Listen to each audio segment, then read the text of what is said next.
This is Heroes for Freedom with Rick Robinson. Did you know it was George Washington who unleashed the entrepreneurial spirit in America?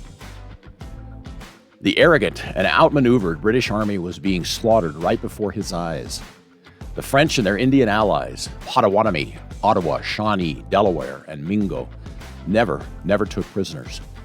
The soldiers Colonel George Washington was responsible for, the Virginia militia, were dropping alongside their British compatriots. General Edward Braddock, shot through the chest, was down and dying, as were every other British officer.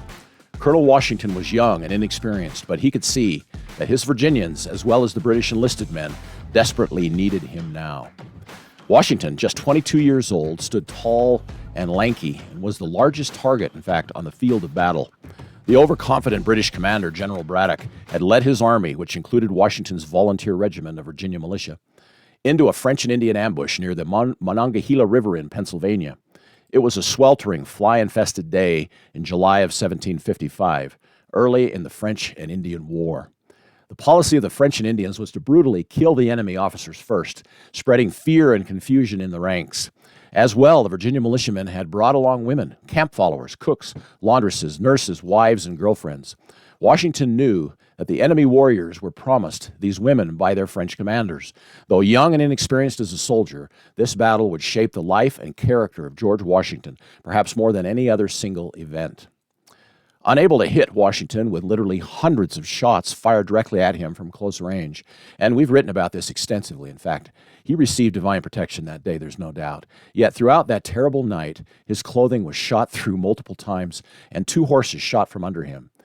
Yet he led and organized an effective retreat, safely extracting what remained of the British Army, his Virginia militiamen and their women. His skill and bravery saved hundreds. More so, that key historical event taught young Washington a vital lesson, one that wise, battle-tested veterans never forget. Years later, Washington recalled how he grasped firsthand just how vital are the critical logistical necessities that armies rely on, necessities that must be prepared and secured well in advance, and stockpiled on the trail and guarded behind them for use when they are forced to fall back in a rapid retreat. He learned how critical is a keen knowledge of the terrain, the swamps, rivers, hills, and mountains. He understood how essential a deep understanding of the enemy, its tactics, capabilities, and psychological makeup. In the end, he came to see that the devil is in the details, always the details, in war as well as in business, which actually can get you killed, and it's what also will bring success or failure. This rigged and highly biased British commercial and political system, which ruled the American colonies during the early years of George Washington's life, was really a curse to humanity, effectively corrupting and debasing the moral fiber of every American man, woman, or child exposed to it. And while the British system was bad enough, of course, the rest of the world was worse. But George Washington, he looked at these things. He hated these crooked mercantilist practices. He despised the British debtor prison system, how it destroyed lives and wiped out families. He believed that based upon Christian principles, a better system could be established. The patriot Thomas Paine also witnessed the British corruption and nepotism and put quill to parchment highlighting his passion for breaking from Great Britain in his 1776 publication, pivotal publication, by the way, of Common Sense, which became America's first bestseller. Jefferson, Adams, Franklin, Hancock, and Henry all hated the inherent favoritism in the British order, and along with the Sons of Liberty, rose to stand against corrupt King George III and his elite cronies. Under the leadership of George Washington, sprouting from this rare seedbed of Republican idealism, a special kind of an entrepreneurial spirit emerged, a moral system of rising capitalists and inventors who would go on to change the world. The story of how this happened is one of the truly great untold narratives of America's exceptional past. George Washington, truly the father of our country, is today rarely thought of as America's foundational deal maker and entrepreneur. You know, I think if you have a chance, you should read the excellent book, George Washington, Dealmaker-in-Chief, the story of how the father of our country unleashed the entrepreneurial spirit in America. It's a book by Cyrus Ansary. It's excellent. Even as a young man, Washington understood that citizens must feel secure in the private ownership of homes, land, businesses, and hard-earned assets. Life, liberty, and property, just as John Locke and Algernon Sidney, the great champions for individual freedom, had written about a century earlier. Washington envisioned a free republic where success was not dependent upon a man's title or family connections. He believed America must wholly reject the stratified culture of England and adopt a uniquely merit-based system, a meritocracy that encouraged upward mobility for everyone willing to work for it. In truth, he believed it so passionately, he was willing to go to war to secure such a nation he also believed would go on to save our world. With his creative commercial skills, Washington soon purchased lands. He built businesses, including a cooper's operation, which makes barrels and buckets, a sawmill, grist mill, textile mill, making cloth, of course, a tobacco operation, which was a mainstay of Virginia at the time, a tannery where he produced shoes, saddles, bridles, and boots. The need for quality fertilizer was everywhere in the colonies. 90% of the people were farmers. So he learned how to best manufacture and distribute the finest fertilizers. He built an iron smelter, a wagon design and build operation, including, of course, skilled wheelwrights, a brick kiln, a rope-making factory, even a fishery. He used nets that he specifically designed for use in the Potomac River, where the fish from the ocean would run up these coastal rivers to spawn. And he caught, over time, 1,300,000 herring and about 11,000 American shad. Chad, it's actually interesting. He kept these records, so detailed records. We see what he did and what he accomplished.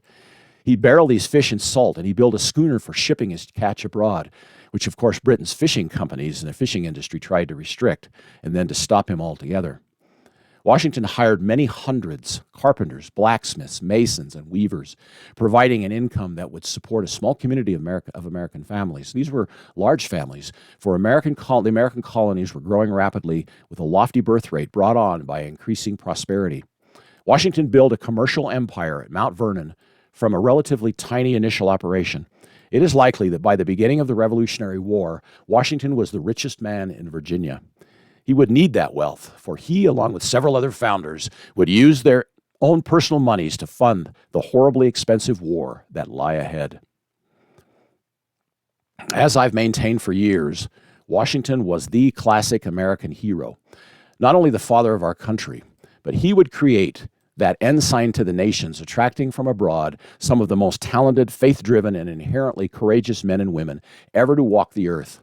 George Washington, if anyone can be, is the #1 charter member of our 100 irreplaceable heroes of American history. What's more amazing, when accomplishing what Washington knew he must for our country, he then willingly turned the reins of power over to others, and he went quietly home to live the remainder of his life, surrounded by family and friends.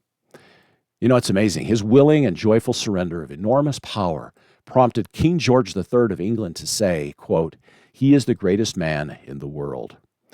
This is remarkable for the King of England, of course, who had in war lost so much to George Washington. Some years after the American Civil War, an American general, James Wilson, who was a Civil War hero, by the way, visited England and was hosted by the Duke of Wellington's son.